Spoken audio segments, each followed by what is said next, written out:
Welcome to this deep dive. We've got some really interesting source material today. Yes, it's from a YouTube video, NPO Radio 1. The title translates roughly to Trust is Crumbling, Knowledge Ignored, How Do We Cope? Exactly. OpZenCop, hashtag 194. And our mission really is to get under the skin of these themes. Right. This perceived decline in trust in the Netherlands, a sort of societal somberness, maybe? Yeah, even when there are positive things happening. And crucially, how people are searching for solutions, ways to stay afloat. And the source itself introduces our guest today, Michael Pilarczyk. It describes him as someone who fills halls, offering life handholds. That's the phrase they used, focusing on positivity, mindfulness. Basically helping people navigate things. I knew people. Yeah, absolutely. Yeah. And, personally, there's a bit of history here. We actually go way back, work together briefly. Oh, really? Yeah. So seeing the role he plays now, helping people find their way, I have a lot of respect for that. And it's interesting, the click starts with a very personal reflection for me, actually. Right, you mentioned feeling happy, content in Spain. Yes, but then contrasting that strongly with watching Peter Omtzig's farewell from Dutch politics, it felt so somber. That juxtaposition is stark, isn't it? Yeah. It immediately makes you think about that disconnect, individual well-being versus the sort of national mood. Precisely. Okay, so let's dig into this. The source mentions your own experience with burnout, Michael. This was after selling your TV company. That's right. I was working under our mutual colleague, Marion, actually. Ah, yes. And the source mentions the dynamic there. Well, yeah, it was. Looking back, that period, around 2008, 2009, it was a real pressure cooker. Pressure cooker. How so? Marion had these incredibly ambitious targets, and that was right when the economy was, well, pretty turbulent. Tough combination. Definitely. It just created this constant sense of overwhelm. It really forced me to take a hard look at where I was going. And that hard look became a turning point, didn't it? It wasn't just stepping back. No, not at all. It led to this whole new chapter going sailing, really reassessed. And eventually guiding others through their big life questions. It's quite a leap. It is. But sometimes, hitting that breaking point, it strips away all the noise. Right. Forces you to see what really matters. Exactly. That intensity, though it was difficult, it clarified what I didn't want anymore. And that opened the door to explore something else. Interesting. The conversation in the source then shifts to mental well-being. It points out pretty high rates of antidepressant use in the Netherlands. Sleep problems, too. Yeah, those numbers are quite concerning. And you expressed a strong belief in meditation, which led to your Meditation Moments app. Well, yes, I think there's a growing openness to exploring different ways to manage mental well-being. Beyond just medication. Medication absolutely has its place, let me be clear. But the app seemed to tap into this desire people have for a more internal approach, a mindful approach. And it seems to have resonated. The source mentions testimonials, people reducing medication. We've heard from many users, yeah. They've found it a really valuable tool, sometimes alongside medication, sometimes helping them reduce their reliance on it, with their doctor's guidance, of course. Which then brought up that interesting question from a viewer in the source. Why do so many former DJs seem to move towards mindfulness? Spirituality. Ah, yes, the floating DJ phenomenon, as it's sometimes called. Right. Is it the overstimulation idea? Too much external noise for too long. That's a really compelling thought, isn't it? I mean, think about it, the constant sensory input, the external focus. Projecting energy outwards all the time. Exactly. So maybe that shift inward towards your own thoughts, your feelings, maybe it's a natural rebalancing, a search for a different kind of stimulus, an internal one. Like recharging the batteries from the inside out. Could that reflect something wider in society too, do you think? A hunger for something deeper. That's a very insightful connection. In a world that often shouts about external achievements, constant activity, that inward turn, maybe it does signify a search for more sustainable well-being for individuals and maybe collectively, too. So the source also touched on labeling, especially with kids, and how those labels can stick, right? Oh, definitely. That's crucial. These labels can become self-fulfilling prophecies, can't they? How so? Well, a child labeled early on might just internalize that identity. It can limit their own idea of what they're capable of, and that can ripple out for years. Yeah, I can see that. Then there was that really quite startling bit of information. Antidepressants in Dutch wastewater. Yes, significant levels apparently, potentially affecting wildlife. That was a bit of a shocker in the conversation. It really was. It's a stark reminder, isn't it? How our collective well-being, or lack thereof, connects to the environment. Absolutely. It raises some serious questions about, well, the unintended consequences of relying so heavily on these medications, the broader ecological footprint. Makes you think about the sheer scale. The conversation then pivoted back to that loss of trust. And Peter Omsig's departure from politics, there was a real sense of loss discussed. Yes, almost despair, wasn't it? Why do you think his leaving hit such a nerve? Well, I think when someone who has built a reputation for integrity, for perseverance, leaves the political stage, it can feel like a blow to hope itself. Like, if he can't make it work, who can? Exactly. It feeds into that feeling of being redolus verloren, hopelessly lost, a deeper unease about where things are heading. And in that context, the source mentions meditation, medication, potential coping mechanisms, but perhaps temporary ones. That's the key question, isn't it? They can offer relief, respite, but do they tackle the root causes of that societal unease? Treating the symptom, not the illness. Something like that, yes. It highlights the search for immediate relief when the bigger picture feels just overwhelming. You also observed, in the source, a difference in friendliness, comparing the Netherlands to your experience in Spain. Ah, yes. It was quite noticeable, actually, especially in the small Spanish village where I spend time. What stood out? Just a greater sense of community, maybe? More spontaneous interactions? Perhaps the pace of life helps, or maybe it's a cultural thing. Valuing those everyday connections more. It felt, well, less common in some of the busier parts of the Netherlands I was in. Interesting.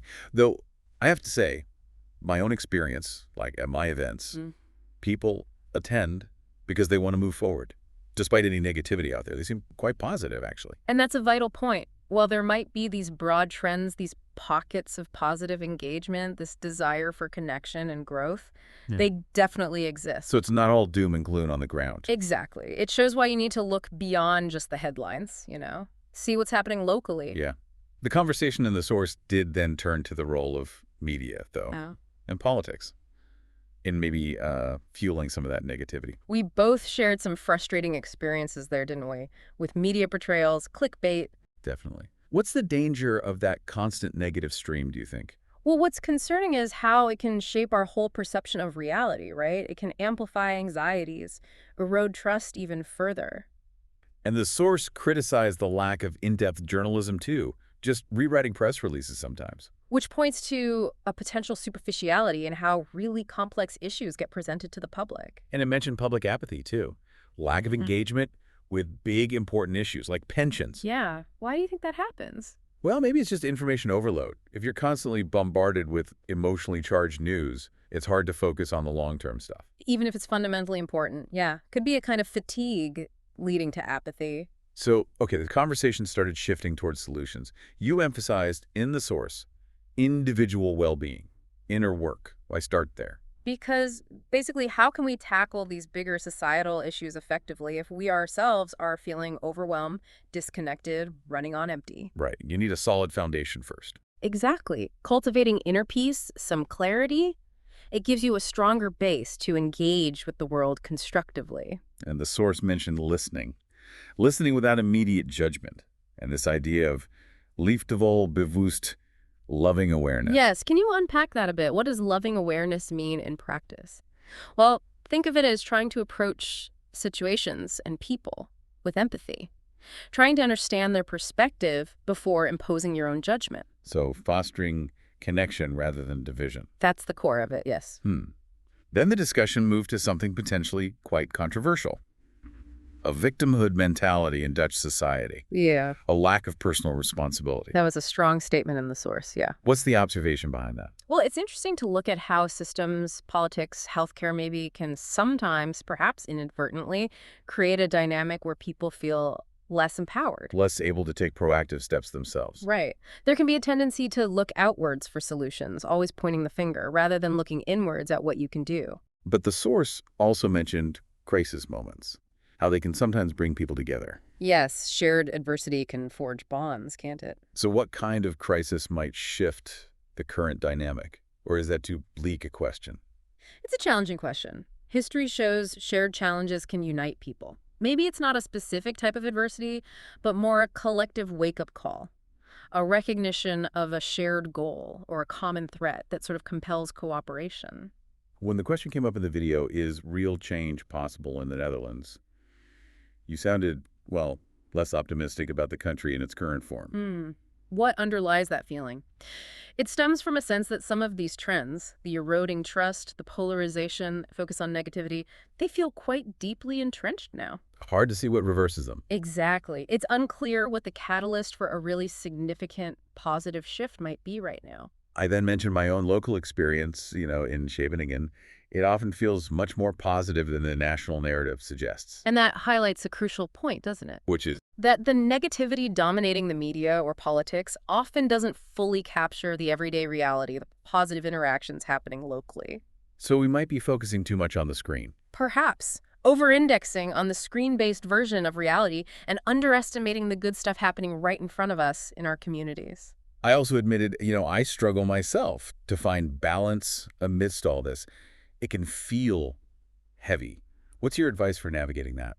Well, often the most effective thing is to focus on what you can influence directly. Meaning my own well-being, my immediate surroundings. Precisely. Trying to carry the weight of the whole world, that just leads to burnout. But if you nurture your own peace, act positively in your own sphere, that creates ripples. You shared experiences from your maximum potential events, too. People from all walks of life connecting constructively. That sounds like a direct counterpoint to the negativity. It really is. It's tangible proof that when you give people a supportive space focused on growth and understanding, a more harmonious environment is absolutely possible. It shows the potential. But the source also noted, maybe the percentage of people actively seeking that kind of growth is still relatively small. That's true. It's a challenge. And you mentioned needing more connecting figures, maybe some political will. You even recalled trying to engage politicians before, unsuccessfully. Yes, that was disappointing. The challenge is reaching beyond those already looking for these solutions. It needs broader awareness, accessible tools, maybe a shift in the stories we tell ourselves as a society. And overcoming systemic hurdles. Exactly. Prioritizing this kind of personal and societal well-being on a bigger scale, it faces resistance. So finding your tribe, finding like-minded communities becomes really important. Not getting bogged down. Absolutely fundamental. Surrounding yourself with supportive people who share similar values. It's a vital anchor. It reinforces hope. Yeah, I feel that with our live events, too. There's a great energy. Finding that sense of belonging, maybe even a belief system, came up briefly, too. And those things provide structure, don't they? A framework for understanding things. Belonging meets a basic human need, and a belief system can offer meaning, purpose, help navigate the bumps. You also explained that saying of yours. If you leave troubled water to rest, it will naturally become clear. Simple, but effective. Right. It's just about recognizing that sometimes the best action is inaction. Step back, let the dust settle, don't keep stirring things up. Clarity emerges on its own. Often, yes, if you give it space and time. Well, the deep dive in the source ended with that playful suggestion. Maybe I'm on a similar path to those other former DJs, heading towards mindfulness. Huh. Well, it's always interesting to see how paths evolve, where people find their focus. Indeed. Well, thank you so much for bringing all these insights from the source material to our deep dive today. Really fascinating stuff. My pleasure. These conversations feel important right now. They really do. And thank you, our listener, for joining us on this exploration. If any of this resonated, please do share it. Now, you mentioned an event in Aldorner. Yes, that's right. A maximum potential event coming up soon. People can find details on my website if they're interested. Excellent. We'll make sure there's a link. Yeah. And on a final, slightly amusing note, my wife apparently used this deep dive for a nap. Oh, dear. Make it that what you will. Maybe it was just my calming voice, or maybe a sign of the times. Anyway, join us next time for another deep dive. Look forward to it.